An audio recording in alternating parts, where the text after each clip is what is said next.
स्त्री शिक्षणाची मुहूर्तमेढ रोवणाऱ्या सावित्रीबाई फुले यांनी स्वतः शेणा दगडाचा मारा खाल्ला.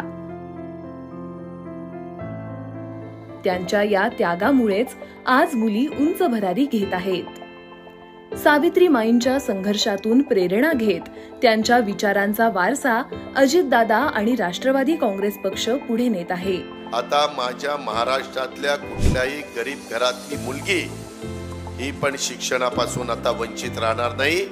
कॉलेजच्या शिक्षणाचा संपूर्ण भार खर्च आम्ही सरकारी तिजोरीतनं तुमचा करणार. मुलींना मोफत व्यावसायिक शिक्षण, लेक लाडकी अशा योजनांमधून महाराष्ट्रातील मुलींची सर्वांगीण प्रगती व्हावी हाच अजितदादांचा प्रयत्न आहे. त्या मुलीला शिकवा, IAS ऑफिसर करा, IPS करा, डॉक्टर, इंजिनियर, CA, पायलट. तुम्हाला कॉलेजचं शिक्षण घ्यायचं असेल, फी करता घाबरू नका.